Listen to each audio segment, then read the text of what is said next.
Break ని చూస్తున్న Quthbullapur Bajpalli APR Pranav Antilia నివాసితులు తమకు గోడ కావాలంటూ రోడ్డెక్కారు. తమ ప్రహరీ గోడను అన్యాయంగా హైడ్రా అధికారులు తొలగించారని నిరాహార దీక్ష చేపట్టారు. హైడ్రా ఇప్పటికైనా పరిశీలించి వాస్తవాలు తెలుసుకోవాలని డిమాండ్ చేశారు. హైడ్రా అధికారులు వాస్తవాలు తెలుసుకోవాలని ఆవేదన వ్యక్తం చేశారు.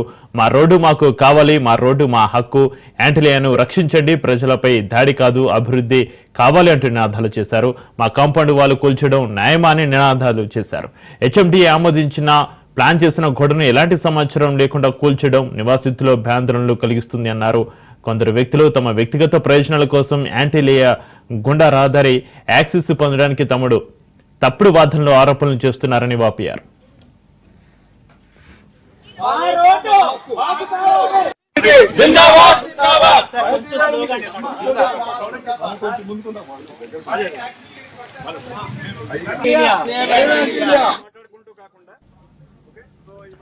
ఇక దీనికి సంబంధించి మరింత సమాచారాన్ని మా ప్రతినిధి రత్నకుమార్ ఫోన్ లైన్ లో అందిస్తారు. రత్నకుమార్, కుత్బుల్లాపూర్ బాజ్పల్లి ఏపీఆర్ ప్రణవ్ యాంటిలియా నివాసితులు తమకు గోడ కావాలంటూ రోడ్డెక్కిన పరిస్థితి, తమ ప్రహరీ గోడను అన్యాయంగా హైడ్రా అధికారులు తొలగించారని నిరాహార దీక్ష సంబంధించి మీ దగ్గర ఉన్న అప్డేట్స్ ఏంటి రత్నకుమార్?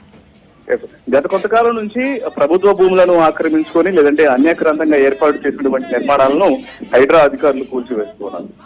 ఈ క్రమంలోనే ఒకవైపున అక్కడికి నిర్మాణాలు చేపట్టినటువంటి నిర్వాసితులకు అలాగే హైడ్రా అధికారులకు మధ్య గొడవలు అనేవి హైడ్రా అధికారుల కూల్చివేతలు మొదలైనప్పటి నుంచి ఏదో ఒక రకంగా జరుగుతూనే ఉన్నాయి. ఈ క్రమంలోనే ఇప్పుడు మరొక ఇన్సిడెంట్ అనేది చోటు చేసుకుంది. ఇది కుత్బుల్లాపూర్ బాజ్పల్లి పరిధిలో చోటు చేసుకుంది. అయితే గత కొన్ని రోజుల క్రితం హైడ్రా అధికారులు ఏపీఆర్ ప్రణవ్ యాంటిలియా అపార్ట్మెంట్స్ కు సంబంధించినటువంటి సమీపంలో ఉన్నటువంటి గోడను కూల్చివేసింది. అయితే ఈ గోడను కూల్చివేయడం పైన ఆ అపార్ట్మెంట్ కు సంబంధించినటువంటి నిర్వాసితులు ఆందోళన వ్యక్తం చేసి హైడ్రా అన్యాయంగా తమ యొక్క అపార్ట్మెంట్స్ కు సంబంధించినటువంటి గోడను కూల్చివేసింది. ఇమ్మీడియట్ గా మా గోడ అనేది మాకు కావాల్సింది, ఖచ్చితంగా అక్కడ నిర్మాణాలను రీకన్స్ట్రక్షన్ చేయాలంటూ కూడా వాళ్ళందరూ డిమాండ్ చేస్తూ ఉన్నారు. హైడ్రా అధికారులు తొలగించినటువంటి యొక్క గోడను పునర్నిర్మిస్తామన్నటువంటి విషయాన్ని కూడా వాళ్ళు తెలియజేస్తూ రిలే నిరాహార దీక్షను చేపట్టారు. హైడ్రా ఇప్పటికైనా పరిశీలించి వాస్తవాలు తెలుసుకోవాలని డిమాండ్ చేయడం జరిగింది. ఇటీవల గత జూన్ నెల 24వ తేదీన కూల్చేసినటువంటి ప్రహరీ గోడను తిరిగి నిర్మించాలి. హైడ్రా అధికారులు ఆ గోడ అనేది పూర్తిగా అపార్ట్మెంట్స్ తమ యొక్క నివాసాల పరిధిలో ఉన్నది కానీ ఎటువంటి ప్రభుత్వ భూములను ఆక్రమించుకునో లేకపోతే అన్యాక్రాంతంగా ఏర్పాటు చేయబడినటువంటి గోడ కాదు. ఇది ఖచ్చితంగా వాస్తవాలు అనేవి హైడ్రా అధికారులు తెలుసుకోవాలి అనేది APR Pranav Antilia gated community వాసులు తెలియజేసినటువంటి మాట. అలాగే రోడ్లు తమ పరిధిలో ఉన్నటువంటి రోడ్లు అనేవి మాకు కావాలి, మా రోడ్డు మా హక్కు, యాంటిలియాను రక్షించండి, ప్రజలపై దాడి చేయొద్దు, అభివృద్ధిలో భాగస్వామ్యం కావాలి కానీ ఇలా ప్రజలను ఇబ్బందులకు గురి చేయొద్దు అంటూ కూడా వాళ్ళందరూ డిమాండ్ చేస్తూ ఉన్నారు. కాంపౌండ్ వాళ్ళను కూల్చడం న్యాయమా అని నినాదాలు చేస్తూ ర్యాలీ నిర్వహించారు. అయితే రత్నకుమార్, హెచ్ఎండీ ఆమోదించిన ప్లాన్ చేసిన గోడను ఎలాంటి సమాచారం లేకుండా ఎలా కూలుస్తారు? కొందరు వ్యక్తులు తమ వ్యక్తిగత ప్రయోజనాల కోసం యాంటిలియా గుండా రహదారి యాక్సెస్ పొందడానికి తప్పుడు వాదనలు ఆరోపణలు చేస్తున్నారని అక్కడ ఆ నివాసితులైతే తెలుపుతున్న పరిస్థితి. దీనికి సంబంధించి అధికారులు, హైడ్రా అధికారులు ఎవరైనా స్పందించారా? వారి వర్షన్ ఏ విధంగా ఉంది రత్నకుమార్? ఏపీఆర్ ప్రణవ్ యాంటిలియా గేటెడ్ కమ్యూనిటీలో దాదాపు 600 కుటుంబాలు నివాసం ఉంటున్నట్లుగా తెలుస్తోంది. అయితే ఇంతమంది నివాసం ఉంటున్నటువంటి అపార్ట్మెంట్స్ కు సంబంధించి గేటెడ్ కమ్యూనిటీలో హైడ్రా అధికారులు గత కొంతకాలం క్రితం ఇక్కడ కొంత భూమి అనేది ఆక్రమణకు గురైంది అన్నటువంటి విషయాలకు సంబంధించి కూడా డిసైడ్ అయిన తర్వాత దానికి సంబంధించినటువంటి డాక్యుమెంటేషన్స్ పరిశీలించిన తర్వాత ఇందులో కొంత భూమి అనేది అన్యక్రాంతంగా ఆక్రమించబడినటువంటి విషయాన్ని కన్ఫర్మ్ చేసుకుని గత జూన్ 24న వేకుజామున హైడ్రా అధికారులు కూల్చివేశారు. అయితే ఈ కూల్చివేతలు అనేవి అక్రమంగా జరిగాయి, ఖచ్చితంగా తమ పరిధిలో ఉన్నటువంటి ప్రహరీ గోడ అనేది తమకు కావాలి, అలాగే పక్కనే ఉన్నటువంటి రోడ్లు అనేవి గేటెడ్ కమ్యూనిటీల పరిధిలో ఉన్నటువంటి ప్రతి ఒక్క రోడ్డు కావచ్చు, అలాగే ప్రహరీ గోడ కావచ్చు, ప్రతి ఒక్కటి కూడా ఇది తమ హక్కు, దీన్ని ఖచ్చితంగా కూల్చేసినటువంటి గోడను పునర్నిర్మించాలనేటువంటి డిమాండ్లు చేస్తూ కూడా వాళ్ళందరూ రిలే నిరాహార దీక్షను చేశారు. మల్లంపేటలో ట్రాఫిక్ ఎక్కువగా ఉందని అక్కడి నుంచి వచ్చే ట్రాఫిక్ మా కాలనీ రోడ్ల మీదుగా మళ్లించాలని చూస్తున్నారు. ఈ రకంగా గేటెడ్ కమ్యూనిటీని డిస్టర్బ్ చేయాలన్నటువంటి పథకంలో భాగంగానే ఈ చర్యలని చేస్తున్నట్టు కూడా వాళ్ళందరూ ఆవేదన వ్యక్తం చేస్తున్నారు.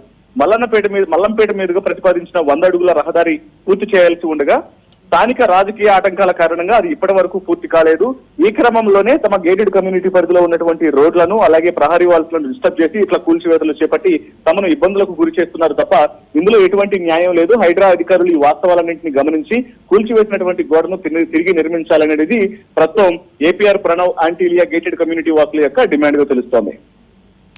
రత్నకుమార్, తమ ప్రహరీ గోడను అన్యాయంగా హైడ్రా అధికారులు తొలగించారని నిరాహార దీక్ష చేపట్టారు. ఈ నేపథ్యంలో ఇటు నేతలు కానీ అధికారులు కానీ ఎవరైనా స్పందించారా? వీరి నిరాహార దీక్ష ఇంకా కొనసాగుతుందా? వీరి డిమాండ్స్ ఏంటి? అక్కడ పరిస్థితి ఏంటి? ప్రస్తుతం గేటెడ్ కమ్యూనిటీకి సంబంధించి వారి యొక్క గోడను తిరిగి నిర్మించాలి అనేదే వాళ్ళ యొక్క ప్రధాన డిమాండ్. అలాగే తమ అపార్ట్మెంట్ తమ నివాసాల మీద నుంచి కూడా ట్రాఫిక్ ను మళ్లించాలని చూస్తున్నారు. కాబట్టి దీన్ని ఇమ్మీడియట్ గా యొక్క ఏదైతే పథక రచన చేస్తున్నారో వీటన్నిటిని కూడా మానుకోవాలి. హైడ్రా అధికారులు చేసినటువంటి పని తప్పు ఇది. ఖచ్చితంగా తమ పరిధిలో ఉన్నటువంటి ల్యాండ్స్ కూల్చివేసినటువంటి ప్రహరీ కూడా పూర్తిగా తమ పరిధిలో ఉంది తప్ప ఇందులో ఎటువంటి అన్యాయంగా తాము ఆక్రమించుకొని తమ గేటెడ్ కమ్యూనిటీలో ఉన్నటువంటి భూమే గాని ఇది ఆక్రమించబడినటువంటి భూమి కాదు. ఈ నిజాలన్నింటినీ కూడా హైడ్రా అధికారులు తెలుసుకొని జూన్ 24వ తేదీన కూల్చివేసినటువంటి తమ యొక్క భూమిని ప్రహరీ గోడను తిరిగి నిర్మించాలనేది వారి యొక్క డిమాండ్. అయితే దీనికి సంబంధించి ఇప్పటికే హైడ్రా అధికారుల కూల్చివేతలు అనేవి పూర్తిగా ఒక నిర్ధారణకు వచ్చిన తర్వాత కూల్చివేస్తారు. కాబట్టి మరి దీని మీద హైడ్రా అధికారులు ఏం చెబుతారనేది ప్రస్తుతానికి వారి నుంచి ఎటువంటి స్పందన అనేది లేదు. వారు అంటే ఏ రకమైనటువంటి నిర్ణయం తీసుకుంటారనేది కూడా కొంత వేచి చూడాల్సినటువంటి అవసరం అయితే ఉంటుంది. Right, thank you Ratnakumar. మా హక్కులు మాకు కావాలి, కావాలి కావాలి.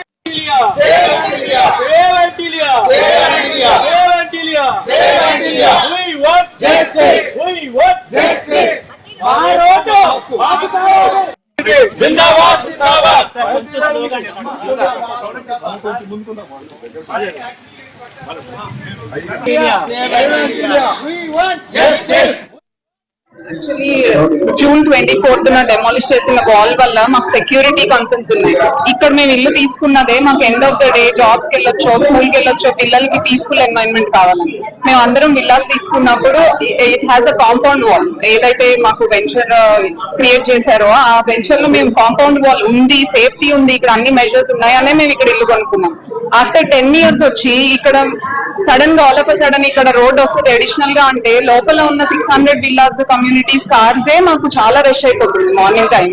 మీరు మార్నింగ్ 7:30, 8 కి చూస్తే ఇక్కడ బస్సెస్ ఓవర్లోడ్ అయిపోయి ఉంటాయి. లోపలికి 60 స్కూల్ బస్సెస్ వస్తాయి. పిల్లలకి ఎంత సేఫ్టీ కన్సర్న్ క్రియేట్ చేస్తున్నారో మీరు ఆలోచించుకోవాలి. మీరు ఎవరో ఒక 5-6 హౌసెస్ కోసం రోడ్ యాక్సెస్ వదులుతున్నారు. బట్ ఈ లోపల ఉన్న 600 ఫ్యామిలీస్ సెక్యూరిటీ, సేఫ్టీ మీరు దృష్టిలో పెట్టుకొని ఆలోచిస్తే మీకే అర్థమవుతుంది ఆల్టర్నేట్ రోడ్స్ డెవలప్ చేయాలా, ఈ కమ్యూనిటీలో ఉన్న రోడ్స్ డిస్టర్బ్ చేయాలా అన్నది. It's a sincere request to Hydraa and officials to relook into this thing and have a peaceful way of solution. మేము ఇక్కడ 250 మెంబర్స్ పైన సీనియర్ సిటిజన్స్ అందరం అందరూ రిటైర్మెంట్ తీసుకున్న వాళ్ళు అందరూ ఉన్నారండి. రూపాయి పోగు చేసుకుని మేము ఎందుకంటే పెద్దవాళ్ళం అయిపోయాము, మాకు ఒక సెక్యూరిటీ సేఫ్ ప్లేస్ కావాలి అనే ఉద్దేశంతో ఇక్కడ మొత్తం మేము వచ్చి చూసినప్పుడు మొత్తం చుట్టూతా గోడలు ఉన్నాయి. 50 ఎకరాల స్థలం, గార్డెన్స్ అన్ని ఉన్నాయి. అంత పీస్ఫుల్ గా మేము ఇక్కడ ఉండొచ్చు అనే ఉద్దేశంతో ఇక్కడ మేము అందరం కొనుక్కున్నామండి. ఈ 10 ఏళ్ల నుంచి మాకు ఎటువంటి ఇబ్బందులు లేకుండా మా పిల్లలు కానీ, మా మనవాళ్ళు మనవరాలు కానీ, వాళ్ళు కానీ అందరూ కూడా చక్కగా హాయిగా ఉంటున్నాము. ఈ ORR ఎప్పుడైతే ఎగ్జిట్ ఎంట్రీ ఇటు పక్క ఇచ్చినప్పుడు ఆల్రెడీ గవర్నమెంట్ వాళ్ళు 100 feet రోడ్డును శాంక్షన్ చేశారు. కానీ కొంతమంది అధికారుల మరి నిర్లక్ష్యమో మరి లేకపోతే వాళ్ళ వెనకాల కూడా బడాబాబుల మరి ఎవరున్నారో పొలిటికల్ గా మాకు తెలియదు. కానీ కొంత దూరం వరకు 100 feet చేసిన తర్వాత 20 feet రోడ్ అయిపోయింది. అక్కడ ఆ 20 feet రోడ్డు మూలకంగా 5-6 ఇళ్లు అక్కడ ఇబ్బంది కలిగించడం మూలకంగా వాళ్ళు సైడ్ దారులు ఎత్తుకుంటున్నారు. మళ్ళా ఆ సైడ్ దారుల్లో మా కాలనీలు ఇబ్బంది పెడుతున్నారు. అక్కడ ఆ 20 members మేము అప్పటికి కూడా ఒక ఎంపీ గారి దగ్గరికి వెళ్ళామండి. ఆయనతో విన్నవించుకున్నాము. మీరు ఇబ్బంది అవుతోందమ్మా, మీ కాలనీ ద్వారా మీరు రోడ్డు ఇవ్వండి అన్నారు ఆయన.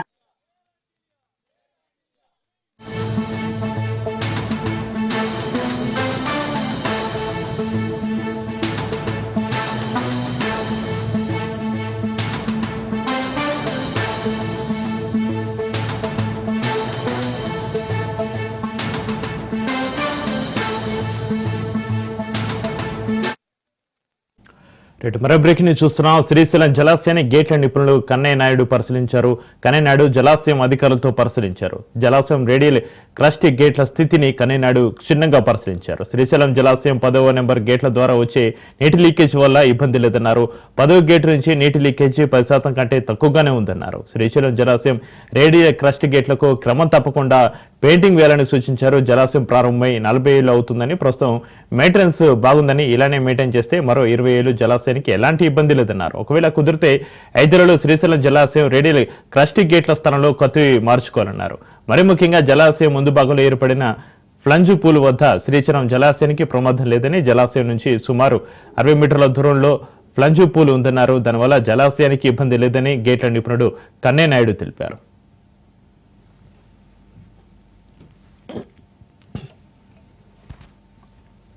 గానే ఎలక్షన్ చేశాం. మళ్ళా 2009లో ఫ్లడ్స్ వచ్చినప్పుడు ఎఫ్ఆర్ఎల్ మీద 9 అడుగులు ఫ్లడ్ వచ్చింది. గేట్లు 1.13 lakhs క్యూసెక్స్ ఒక డిశ్చార్జ్ అయితే ఒక గేట్కి 178% డిశ్చార్జ్ చేసినప్పుడు పంచిపూల్ ఫార్మ్ అయింది కింద. అప్పటి నుంచి గేట్లు పెయింట్ కొట్టారు.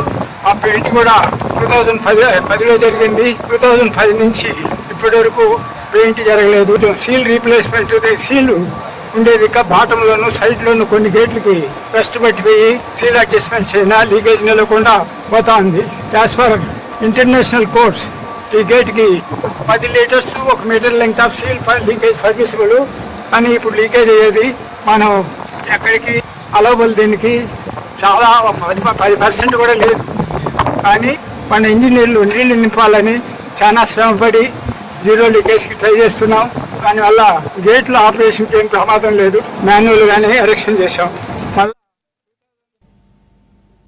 అటవీ అధికారులు పోడు రైతుల జోలికి వస్తే ఎంతకైనా తెగిస్తామన్నారు బోధ్ ఎమ్మెల్యే అనిల్ జాదవ్. మండలంలోని కేశవపట్నం, బాబ్జీపేట పోడు రైతులను అటవీ అధికారులు కొన్ని రోజులుగా ఇబ్బందులు పెడుతున్నారంటూ బాబ్జీపేట వద్ద రైతులతో కలిసి ఎమ్మెల్యే రోడ్డుపై బైఠాయించారు. రానున్న రోజుల్లో కేసీఆర్ ప్రభుత్వమే వస్తుందని, అందరికీ పోడు పట్టాలు అందిస్తామన్నారు. పోడు రైతులను ఇబ్బందులు పెడితే సహించబోమని, అవసరమైతే రైతుల కోసం ఎంతకైనా తెగిస్తామని అన్నారు.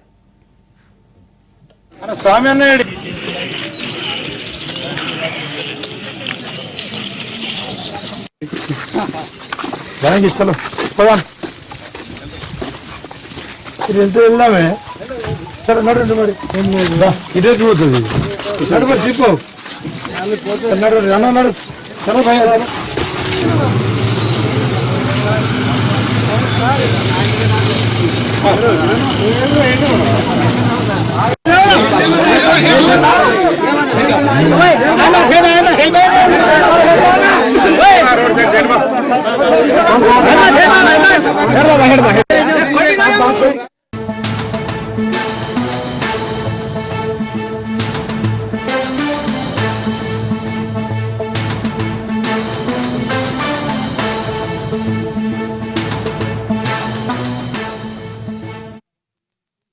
సిగాచి పరిశ్రమ పేలుడు ఘటనలో మృతుల సంఖ్య 42కు చేరింది. ఇంకా 8 మంది కార్మికులు ఆచూకీ దొరకడం లేదు. ఆచూకీ లేని వారిలో ఒకరు మృతి చెందినట్టుగా అధికారులు ప్రకటించారు. పటాన్చెరు ఏరియా ఆసుపత్రిలో 2 మృతదేహాలు, ఒకటి రామాంజనేయులు, మరో మృతదేహం అఖిల్దిగా గుర్తించారు. ప్రమాద స్థలంలో అవశేషాల కోసం అన్వేషిస్తున్నారు. ఇప్పటికే 70కి పైగా శాంపిల్ను టెస్టుకు తరలించారు.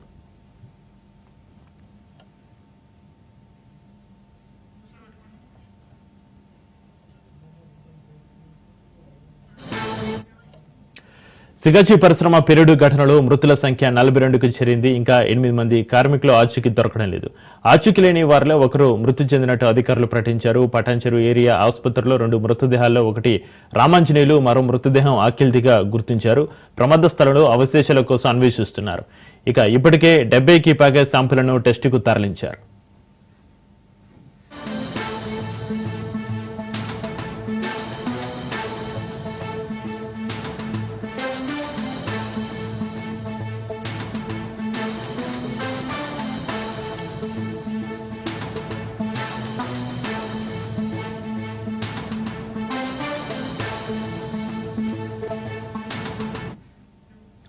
రెడ్డి బ్రేక్ నేను చూస్తున్నాం. సిగాచి పరిశ్రమ పేలుడు ఘటనలో మృతుల సంఖ్య 42కి చేరింది. ఇంకా 8 మంది కార్మికుల ఆచూకీ దొరకడం లేదు. ఆచూకీ లేని వారిలో ఒకరు మృతి చెందినట్టుగా అధికారులు ప్రకటించారు. పటాన్చెరు ఏరియా ఆసుపత్రిలో 2 మృతదేహాల్లో ఒకటి రామాంజనేయులు, మరో మృతదేహం అఖిల్దిగా గుర్తించారు. ప్రమాద స్థలంలో అవశేషాల కోసం అన్వేషిస్తున్నారు. ఇప్పటికే 70కి పైగా శాంపుల్ను టెస్టుకు తరలించారు.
సిగాచి పరిశ్రమ పేలుడు ఘటనలో మృతుల సంఖ్య 42కు చేరింది. ఇంకా 8 మంది కార్మికుల ఆచూకీ దొరకడం లేదు. ఆచూకీ లేని వారిలో ఒకరు మృతి చెందినట్టుగా అధికారులు ప్రకటించారు. పటాన్చెరు ఏరియా ఆసుపత్రిలో 2 మృతదేహాల్లో ఒకటి రామాంజనేయులు, మరో మృతదేహం అఖిల్దిగా గుర్తించారు. ప్రమాద స్థలంలో అవశేషాల కోసం అన్వేషిస్తున్నారు. ఇక ఇప్పటికే 70కి పైగా శాంపుల్ను టెస్టుకు తరలించారు. దీనికి సంబంధించి మరింత సమాచారాన్ని మా ప్రతినిధి రాజు ఫోన్లో అందిస్తారు. రాజు, సిగాచి పరిశ్రమ పేలుడు ఘటనలో మృతుల సంఖ్య 42కి చేరింది. ఇప్పటికీ ఇంకా రెస్క్యూ కొనసాగుతుంది. ఈ రోజు ఉదయం నుంచి కూడా ఆ రెస్క్యూ సీరియస్ గా కొనసాగుతుంది.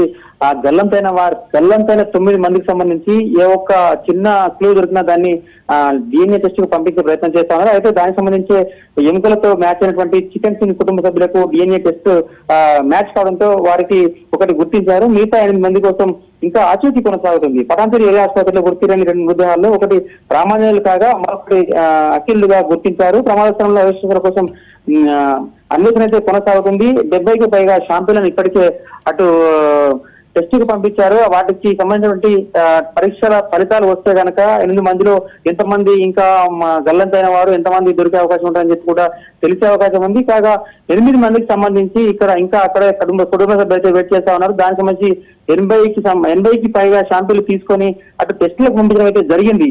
అయితే దీనికి సంబంధించి ఇప్పటికే కలెక్టర్ తర్వాత నిపుణుల కమిటీ చాలా సీరియస్ గా చెప్పింది. ప్రతి ఒక్కరి శాంపుల్లను క్షుణ్ణంగా పరిశీలించాలి. వారి యొక్క ఏ ఆధారాన్ని కూడా వదిలిపెట్టదు. అటు ఐడి కార్డు కావచ్చు, ఫోన్లు కావచ్చు, ఇంకా ఇతరత్ర చుట్టుపక్కల ఉన్నటువంటి సీసీ కెమెరాలు కూడా పరిశీలించాలి. రెగ్యులర్ ఉద్యోగులు ఎంతమంది చనిపోయారు, తర్వాత కాంట్రాక్ట్ ఉద్యోగులు ఎంతమంది చనిపోయారు, వారికి సంబంధించిన డేటా పూర్తి స్థాయిలో తీయాలి.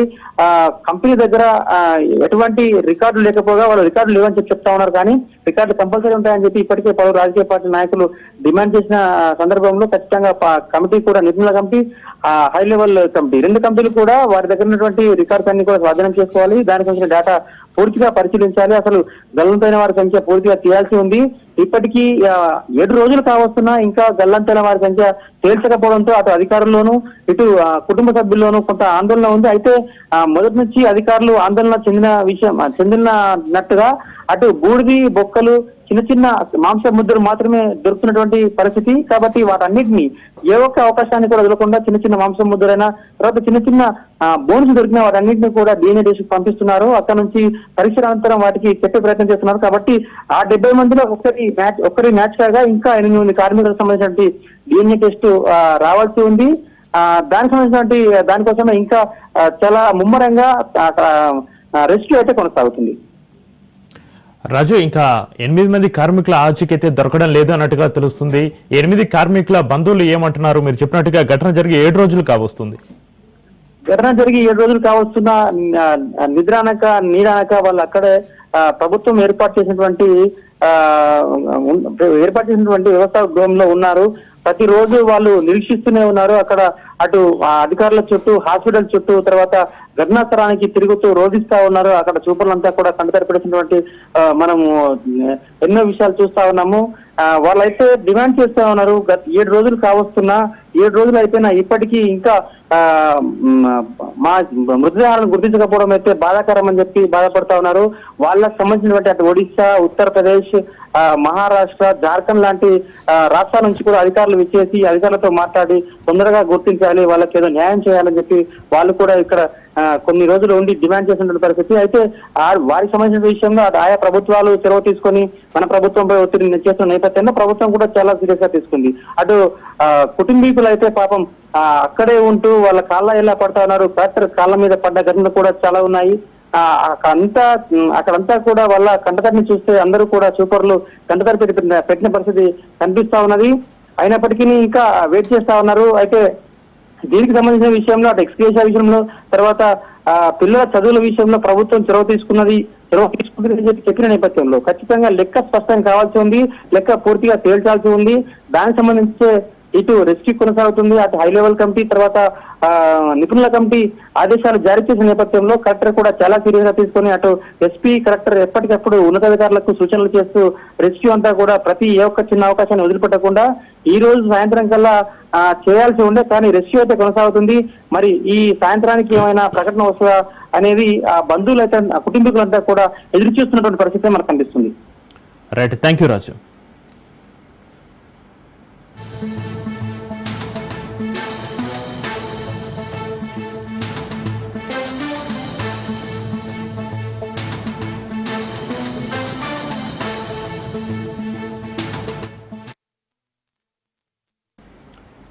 ప్రతిపక్షాలపై డిప్యూటీ సీఎం బట్టి విక్రమార్క ఆగ్రహం వ్యక్తం చేశారు. సంక్షేమ కార్యక్రమాలతో పుట్టగతులు ఉండని ప్రతిపక్షాలు ఆందోళన చెందుతున్నాయి అన్నారు.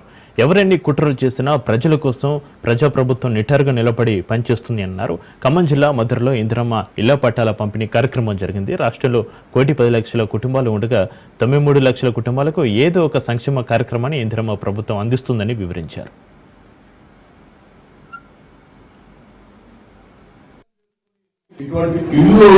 ఇటువంటి ఇళ్లతో పాటు రకరకాలైనటువంటి ప్రజా సమస్యల్ని తీర్చడం కోసమే కాంగ్రెస్ రావాలని బలంగా కోరుకున్నాం. దానికోసం కష్టపడ్డాం.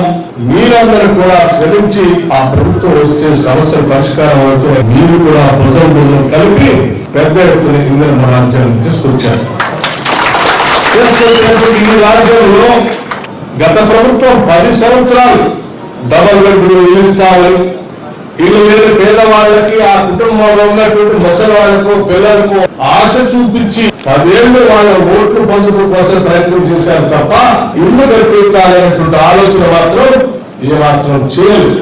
కేవలం వాళ్ళ అవసరాలే మన ఓట్లుగా మార్చుకుందాం అనేటువంటి ఒక దుర్మార్గమైనటువంటి ఆలోచన చేశారు తప్ప పాలకులుగా ప్రజల ఇబ్బందుల్ని, అవసరాలు తీర్దామనేటువంటి చేయలేదు. అందుకే 10 సంవత్సరాల ఎక్కడ కూడా ఇందిరమ్మకి ఇల్లు ఇచ్చేటువంటి కార్యక్రమాన్ని చేపట్టకపోగా అలాంటి గత ప్రభుత్వాలు దాని కంటే ముందున్నటువంటి ఉమ్మడి రాష్ట్రంలో కాంగ్రెస్ ప్రభుత్వాలు శాంక్షన్ చేసిన ఇందిరమ్మ ఇళ్ళకు కూడా బిల్లులు ఉంటుంది. పేదవాళ్ళు ఏమైపోయినా పర్వాలేదు, వాళ్ళకి ఇల్లు లేకపోయినా పర్వాలేదు. ఆనాడు నిర్ణయం చేసుకుని ఇటువంటి ఇళ్లతో పాటు టీపీసీసీ జనరల్ సెక్రటరీ గజ్జల కాంతం ఘాటు వ్యాఖ్యలు చేశారు. సీఎం రేవంత్పై కేటీఆర్ అనవసరంగా మాట్లాడుతున్నారన్నారు. రోడ్లపై చర్చ పెట్టడం ఏంటని ప్రశ్నించారు. కేసీఆర్కి మొదటి గురువు ఎన్టీఆర్, రెండో గురువు చంద్రబాబు అన్నారు. తెలంగాణను కేసీఆర్ ఒక్కరే తీసుకురాలేదని, మేము ఉద్యమంలో ముఖ్య పాత్ర పోషించామని గజ్జల కాంతం అన్నారు. అమరుల త్యాగాలతో తెలంగాణ సాకారమైందన్నారు. రేవంత్ రెడ్డి సేమ్ కృషితో సీఎం అయ్యారన్నారు. ఆందోళన చెంది మాట్లాడుతున్నాడు. ఒకసారి మరి యశోద హాస్పిటల్కి పోయి చూయించుకొని, లేకుంటే ఎర్రగడ్డ పోయి అన్న చూయించుకొని మాట్లాడితే బాగుంటుందని చెప్పి మరి మాజీ మంత్రివర్యులు కేటీఆర్ గారికి నేను సూచిస్తున్నా. ఎందుకంటే ఆ పూర్తిగా మళ్ళీ ఎక్కువ అయితే ప్రాబ్లం అవుతుంది. ఆ పిచ్చి ఎక్కువ అయిందనుకో ప్రాబ్లం అవుతుంది. మా ముఖ్యమంత్రి గారు మొదటి నుండి మాట్లాడుతున్నాడు. 2023 డిసెంబర్ 7 తారీఖు నాడు ప్రమాణం స్వీకారమైనప్పటి నుండి చెప్తున్నాడు. అయితే కేటీఆర్కు అవన్నీ గుర్తున్నాయో లేవో తెలియదు. కానీ రైతుల గురించి మాట్లాడే ముందు ఒకసారి వెనక్కి వెళ్ళి 10 సంవత్సరాలు ఏం జరిగింది రైతుల మీద అనేది ఒకసారి గుర్తు చేసుకోవాలి. తర్వాత 10 ఏళ్లలో ఎంతమంది నిరుద్యోగులకు ఉద్యోగాలు కల్పించారో అది ఒకసారి గుర్తు చేసుకోవాలి. ఎంత దోపిడీ జరిగిందో కూడా అవన్నీ కూడా గుర్తు చేసుకోవాలి. ట్యాంక్ బండ్ వద్ద ఏకలవ్యుడి జయంతి ఉత్సవాల్లో తెలంగాణ జాగృతి అధ్యక్షురాలు ఎమ్మెల్సీ కవిత పాల్గొన్నారు. ఏకలవ్యుడి చిత్రపటానికి కవిత నివాళులర్పించారు. ఏకలవ్యుడి భవనాన్ని త్వరగా పూర్తి చేయాలని ప్రభుత్వాన్ని డిమాండ్ చేశారు. గతంలో కేసీఆర్ ఎరుకుల ఎంపవర్మెంట్ స్కీమ్ ను ప్రవేశపెట్టారని, ఆ పథకాన్ని కాంగ్రెస్ ప్రభుత్వం తుంగలో తొక్కింది అన్నారు. పలు సందర్భాల్లో తాను శాసనమండలిలో ఈ అంశాన్ని లేవనెత్తినట్లుగా చెప్పారు. ఇక అయినా ప్రభుత్వానికి చీమ కుట్టినట్లుగా కూడా లేకపోవడం దారుణమన్నారు. 50,000 ఎరుకల కుటుంబాలకు 60 కోట్ల వరకు లబ్ధి చేకూర్చే ఈ పథకాన్ని మరింత మెరుగుపరిచి ప్రభుత్వం యథావిధిగా అమలు చేయాలని కవిత డిమాండ్ చేశారు. ఎరుకల సామాజిక వర్గ రాజకీయ అభివృద్ధి కోసం అందరూ కృషి చేయాలని కవిత కోరారు.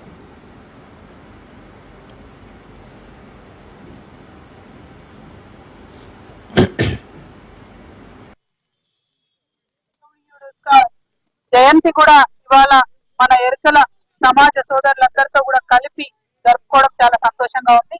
మన ట్యాంక్ బండ్ మీద మరి కొమరం భీం విగ్రహం దగ్గరనే ఎప్పుడు ఏకలవ్యుని పటాన్ని పెట్టుకొని అనేక సంవత్సరాల నుంచి కూడా మనం ఇక్కడ సెలబ్రేట్ చేసుకుంటా ఉన్నాము. మరి ఫ్యూచర్ లో ఏకలవ్యుడి విగ్రహాన్ని కూడా మరి ఏర్పాటు చేసుకునే ప్రయత్నం కూడా తప్పకుండా మనందరం కూడా చేద్దామని చెప్పి సందర్భంగా తెలియజేస్తూ, మరి ఇవాళ భారతదేశ చరిత్ర ఎక్కడ చూసినా ఇప్పటి వరకు కూడా బహుజన వర్గాలకు సంబంధించి ఏ విధంగా అణచివేత ఉందనడానికి ఏకలవ్యుని యొక్క జీవితమే ఉదాహరణ. మరి ఆనాడు గురుభక్తితో ఉండి కేవలం ఒక వ్యక్తే తన గురువుని నమ్మినా సరే ఆ వ్యక్తి కూడా తనను ముందుకు తీసుకొని